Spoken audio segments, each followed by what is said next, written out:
Bonjour tout le monde, bienvenue à ce nouvel épisode de TW 2016, édition WCW 1993. On débute la troisième semaine du mois d'août en préparation de notre prochain pay-per-view qui va être Road Wild.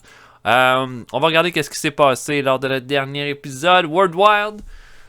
Road Wild, ok, oui, c'est ça. Donc, à World Wild, le main event, Big Van Vader et Terry Taylor ont battu Steve Austin et Marty Jannetty. Vader s'est comme imposé comme le challenger de Steve Austin pour le titre des États-Unis pour Road Wild. Samu a battu Fit Finlay et Jushin Thunder Liger a défendu son titre Cruiserweight contre Dean Malenko. Ça nous a donné un 81. Power Hour, Steve Williams et Honor the Flag ont défendu les titres Six-Man Tag contre le Wild Bunch et Chris Benoit. Eddie Guerrero a battu David Taylor et Raven a battu Shane Douglas pour un 83. Et Saturday Night a fait un 88. Dans le main event, Lex Luger a battu Ricky Steamboat et Scott Steiner est venu comme faire le ménage après le combat dans ce qui a été un segment absolument merveilleux. Dirty White Boy a battu La Parka et Paulie Dangerously essaie de faire une équipe avec Rick Rude, Flash Funk et le Dirty White Boy pour affronter les champions Six-Man Tag au prochain pay-per-view. La Can-Am Connection ont battu le Hellman et Kevin Sullivan. Davey Boy Smith et Sting ont battu Max Payne et Jack Victory et Brad Armstrong a battu Brian Lawler. Le show a fait un 88. Nos champions donc. Champion des États-Unis, prestige de 100, aucune défense de titre encore, Steve Austin. Jushin Thunder Liger, champion Cruiserweight, prestige de 71, 14 défenses de titre, notre plus grand champion jusqu'à présent pour cette catégorie. Ric Flair, champion du monde, prestige de 102 défenses de titre. Champion Six-Man Tag, Steve Williams et Honor the Flag, prestige à 85 et 3 défenses de titre. Ils viennent d'égaliser les Horsemen qui détenaient le record. Champion par équipe, le Great Sasuke Stenenson, prestige de 92 et avec 12 défenses de titre. Ça commence. Moi, ce que j'aime de nos titres par équipe, c'est qu'ils ont des longs règnes. Puis là, je trouve que. Ouais, 12, ça veut dire qu'une autre défense de titre, ils vont battre les Greasers puis égaliser les Headshrinkers. C'est quand même bien. Champion télé Dustin Rhodes, prestige de 75 avec 10 défenses de titre. Lui, tout s'approche du record qui était à Lord Steven Regal avec 13. Donc voilà. Bon, là, il y en a qui ont des problèmes de morale. Là. Tiens, Tony Schiavone, hein? On va lui donner 3000. Ça devrait être bon. Tiens, Terry Taylor. On va lui donner 3000. Ok. Ensuite de ça, prochain show, Brad Armstrong contre Kevin Sullivan dans le main event. Et voilà, on va s'avancer jusqu'à notre prochain show. On va donner un bon petit boost à Brad Armstrong ce mois-ci, que ça arrive avec Shawn Michaels, ce que je trouve a été quand même bien amené, mis sur la table. Ok, y a-t-il quelque chose qui nous concerne là-dedans? Extension de contrat pour Nails. Un homme poisson frustré. HPW qui signe des nouveaux lutteurs. Il re-signe Jumbo Tsuruta. Les stats ne doivent pas être vraiment bonnes, mais sa popularité doit être encore pas mal haute. 90. Ouais. Ben, coudonc. Ça va. Rien qui nous intéresse particulièrement dans tout ça.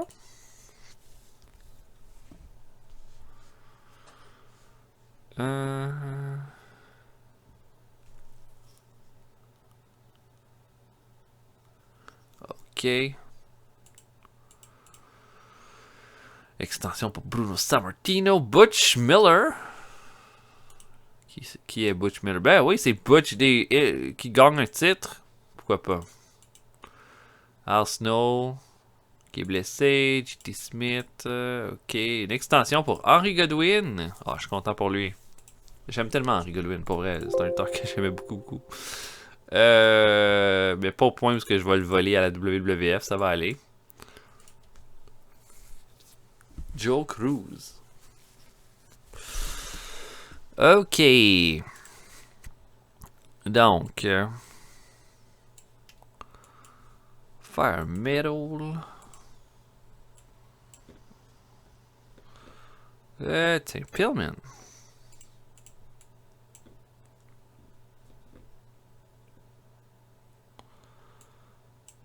J'imagine que Pillman et Brett sont déjà amis. Ça sert à rien que je fasse ça.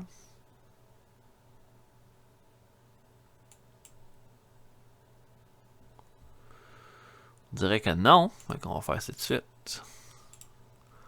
Brian Pillman, Bret Hart et Brian Pillman. Non, aucun effet. Eh ben. Ok, je book donc main event Brad Armstrong contre Kevin Sullivan. On se voit après. À tantôt, tout le monde. Ok, pre-show, Chaz Warrington de notre développement affronte Horace Boulder dans un combat assez oubliable de 41. Boulder s'améliore pas beaucoup, ça fait tellement longtemps qu'on l'a en Announcement Talent, mais il n'y a pas eu tant d'amélioration, mais on l'a fait beaucoup lutter. Il va l'emporter cependant sur Warrington avec un Samoan Drop, une rare victoire pour Horace Boulder qui va améliorer son performance skill avec tout ça en plus.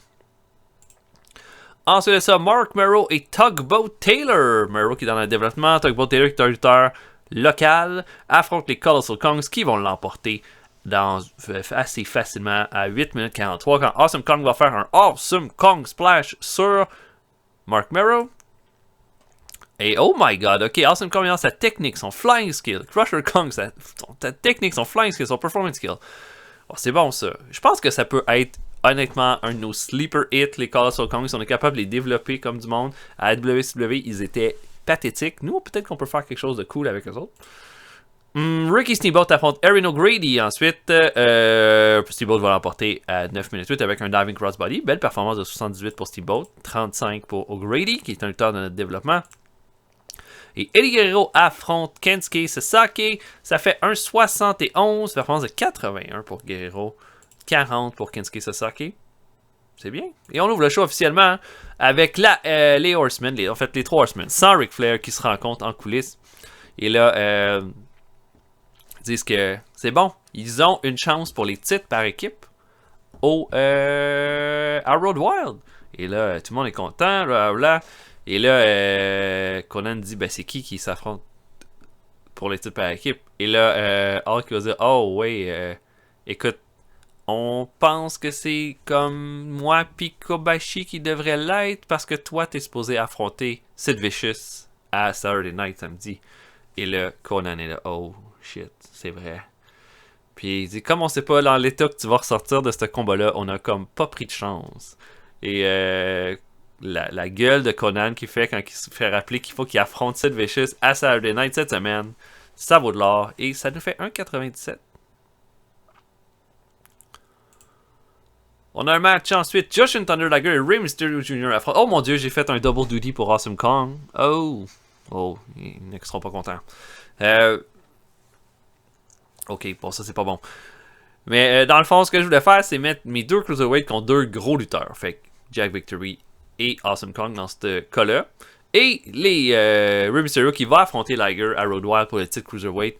Et lui vont faire encore une fois une belle prestation. Liger va faire un Shooting Star Press à Awesome Kong pour terminer le combat à 9 minutes 41. Jack Victory améliore son performance skill, ça c'est bon, parce que ses performances sont nulles à chier.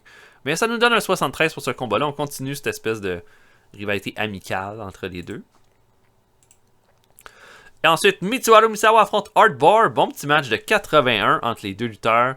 Avec Misawa qui va l'emporter avec un Tiger Driver à 14 minutes 39 dans un combat durement gagné contre Hardbar. Pas d'intervention de personne, ni de Chris Candido, ni de Ricky Steamboat. On sait que les deux équipes, les Smooth Operators, vont affronter Misawa et Ricky Steamboat à Road Wild.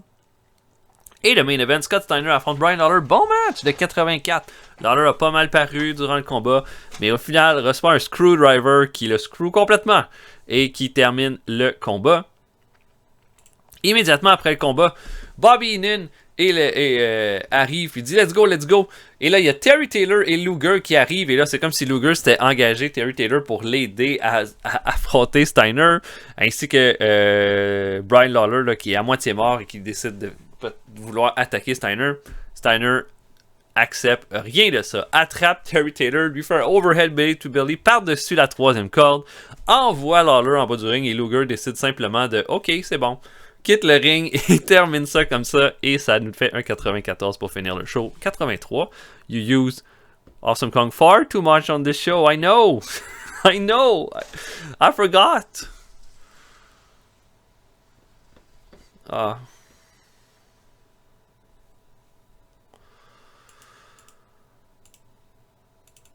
Ok. Eddie Guerrero dit que Awesome Kong n'avait pas avec les fans. Ouais, Awesome Kong n'a pas eu une bonne journée, là. C'est ça que je comprends. Il y a des lutteurs qui s'en vont à la NHPW. Même chose à la AJPW, NJPW. C'était le show de la WCC Destructive Appetite. Carlos Colon a battu Ron Starr. Wow. Kenny Devine contre Davey Malenko était le meilleur match de la soirée. Ok, Wrestling Challenge. King Kong Bundy a battu Rick Steiner. Alright. Je pense que j'irais avec un combat par équipe en main event de Saturday Night. On sait déjà que Sid Vicious va affronter Conan. Ça risque d'être le combat d'ouverture.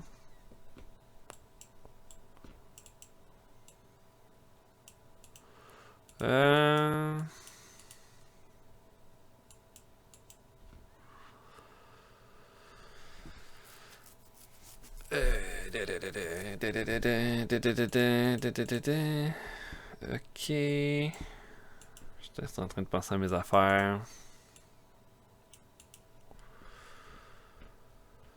Ok.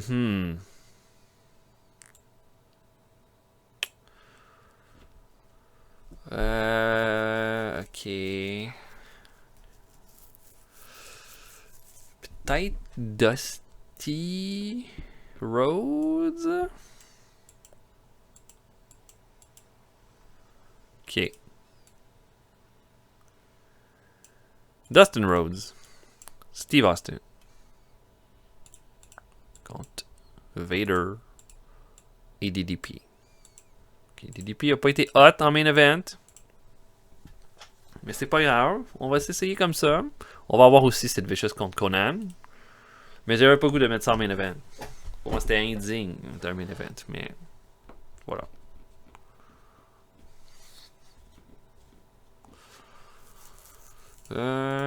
Oh, un show de lutte indépendante. 31. Oh. Le meilleur combat était Dennis Condrey contre le Brooklyn Brawler. Hey. Ok. Flash Funk veut une augmentation de 2000$. Je pense que ça va. C'est quand même bien mérité. Paul Heyman gagne le meilleur manager au monde. Mais c'est le meilleur manager au monde. D'ailleurs, pourquoi il n'y a pas Paulie Dangerously comme manager pour le Dirty White Boy? You've been dirty, boy. C'est bon pour ça. Ok.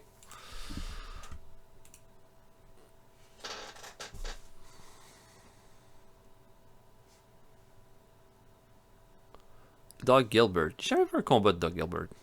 J'ai jamais vu beaucoup de combats des Gilbert en général. Ok, le Patriot est rendu ripped. I guess que c'est bon ça. Bravo pour la re-signature de Henry Godwin. J'aime ça. Et Jimmy Garvin. Est-ce que Jimmy Garvin va re-signer à la USWE? Wow. Jimmy Garvin qui a l'air d'avoir pris comme 100 ans là, en 2 ans. Ok, donc, incident avec Brian Lawler. Oh, t'es arrivé en retard. Amende, t'es arrivé en retard, une amende. Il est pas content. Barry Windham n'est pas content. Wow, Barry Windham, qu'est-ce que tu fais là, toi? Là, Parker a amené de la pizza à tout le monde. Hey, ça arrive pas souvent, cet événement random-là. Ok. Sting et Owen Hart se sont super bien entendus en backstage. Ils ont découvert un amour de la botanique. Wow. Et Bobby Eaton donné des trucs de heal à son protégé Chris Candido. On aime ça. Ok. Bon, on va y aller quand même assez. Je vais essayer d'y aller stratégique. Mettons Eddie Guerrero.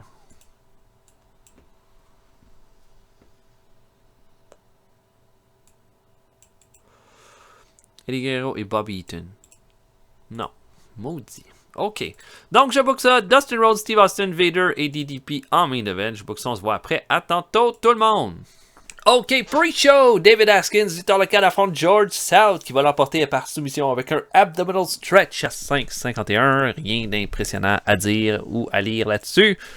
Chaz Warrington, lutteur de notre développement, qu'on se sert à profusion, affronte Hellman qui va le battre. Ça pense de 59 pour le Hellman. Un peu lame. Va l'emporter à 5,43 par contre. Et va améliorer son performance skill. Ensuite, Shane Douglas affronte David Wilkies, notre premier gradué de notre dojo. Douglas qui va le battre avec un Pittsburgh Plunge à 6 minutes 3. Et le dernier combat de pre-show, le Rock'n'Roll Express affronte l'équipe de Steve Ray et de Victor Zanziev dans le développement. Zanziev fait probablement partie des lutteurs, un de nos rares lutteurs de développement qu'on va juste pas signer. Double dropkick sur Stevie Ray à 6,43 pour une belle petite victoire. Performance de 71 pour Martin, 62 pour Robert Gibson. Performance de 31 pour Zanziev. Honteux. On ouvre le show dans un match entre Sid Vicious et Conan.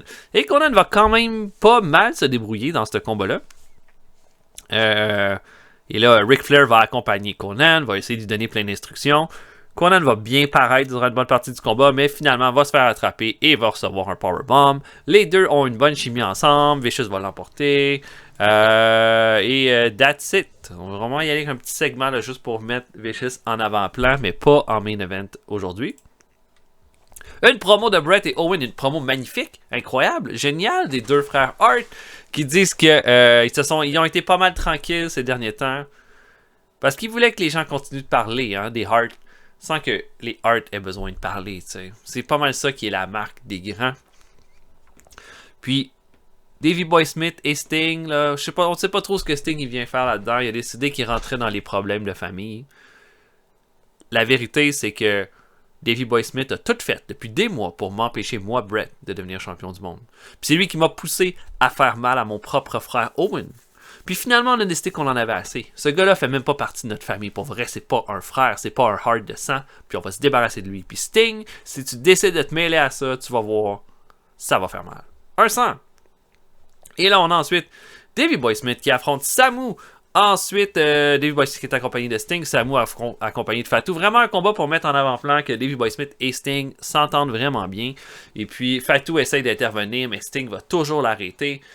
Ça va même permettre à Davey Boy Smith là, d'avoir une bonne distraction et de faire un running power slam à Samu à 16 minutes 51 pour la victoire. 80 pour ce combat-là, c'est pas incroyable, mais c'était pas mauvais. Voilà. On a ensuite Roddy Piper qui vient au ring et Lord Steven Regal il lui donne même pas le temps de parler qui s'enligne pour dire quelle équipe que tu vas avoir pour m'affronter, tu sais. Quelle équipe que tu vas avoir pour affronter les Blue Bloods à Road Wild. Dis-toi une chose, nous autres, ça fait des mois qu'on est ensemble. Ça fait des mois qui s'occupent à me vénérer dans le ring. Puis toi, tu penses que tu vas pouvoir venir avec une équipe de qui, là? Et là, arrive Anderson, Lafon, Furnace et Guerrero qui traînent un Blue Bloods inconscient chacun. Et le Regal est comme, oh mon Dieu! Et Piper dit, ça, c'est mon équipe. Puis, crois-moi, dans le ring, ça risque d'être peut-être un peu différent. Mais je suis allé chercher les meilleurs des meilleurs. Les Blue Bloods, vous allez perdre tout votre sang bleu rendu à Road Wild. Il vous restera plus rien. Bing! Et 86 pour ce segment-là, qu'on met la table à un 5 contre 5 au pay-per-view. Bien hâte de voir ça. On a ensuite un combat par équipe. Steve Armstrong et Biff Wellington affrontent Kenta Kobashi et Scott Hall, nos number one contenders pour les titres par équipe. C'est juste un combat pour mettre Kobashi et Scott Hall en avant-plan avec Kobashi qui va terminer ça avec un Orange Crush sur Biff Wellington à 10 minutes 31. La rivalité contre les Horsemen gagne en heat, c'est très bien, contre le Killer Thriller. Kurt Hennig rencontre Bobby Eaton en coulisses. On sait que Kurt Hennig va affronter le meilleur des meilleurs. Et là, il voit Hennig, Eaton est là comme, oh. Et là, Hennig dit, t'es pas tanné? T'en as pas assez? Et là, Eaton ne comprend pas. Il y a pas mal de monde, quand j'ai fait le tour, qui considère que t'es le meilleur lutteur pur de la WCW en ce moment, Eaton. Que c'est toi le meilleur.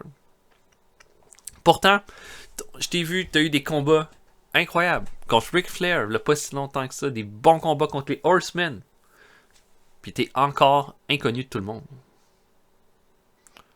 Veux-tu une chance que je te rende fameux? Veux-tu une chance que je te donne le combat de ta vie, Eaton? Et là, Eaton dit, sure. Road Wild. Toi puis moi. Et là, Hennig serre sa main pour la serrer et paf! Au moment où Eaton veut la serrer, Hennig lui donne une gifle à la gueule. Puis il dit, bring your A-game to Road Wild. C'est fini là. Il n'y aura pas de cadeau pour personne. Et bang! 96 pour ce segment-là. C'est bien.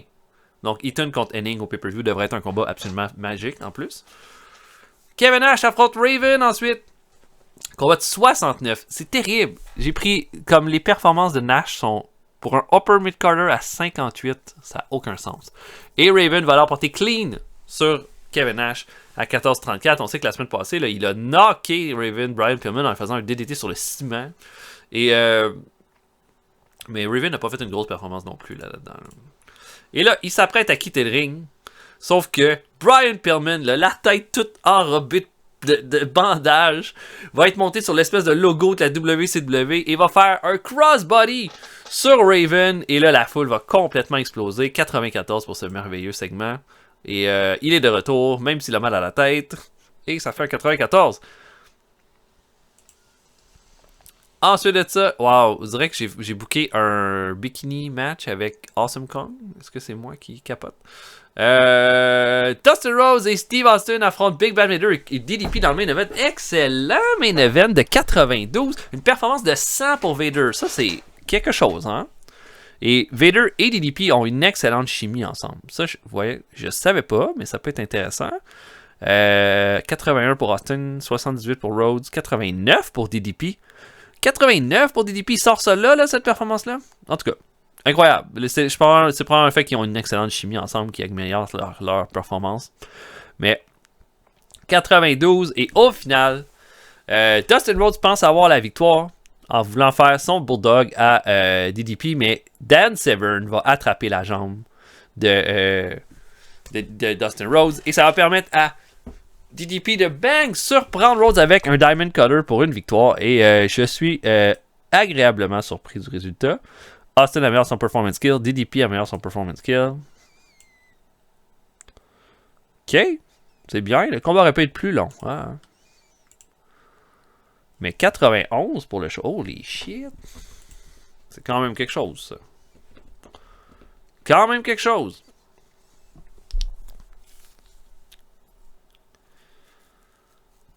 Ok.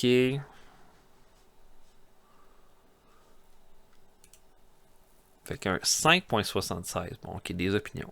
Ouais, Biff Wellington ne connecte pas avec les fans. L'ensemble ne connecte pas avec les fans. Et Big Van Vader veut donner du promo time à Phil LaFon. Il est complètement sauté, lui. Ok, 5.76. C'est-tu bon, ça? 5.52, 5.55. Ça a l'air d'être excellent. Est-ce que c'est notre plus gros rating? Eh ben, ça a l'air d'être ça. Hein? Eh ben, merveilleux. Ok, prochain épisode, Howard Wild. Je pense que j'irai qu'un 6-man tag. Parce que j'aime les 6-man tags.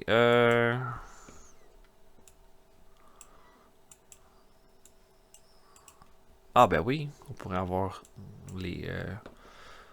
Ok, j'ai déjà une petite idée de ce que ça pourrait être, mais... Ok. Ben oui. Arn Anderson.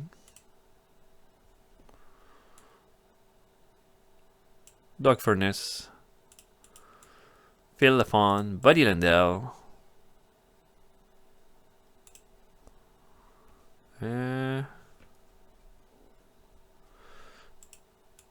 Et les Taylor Twins. En 6-man tag.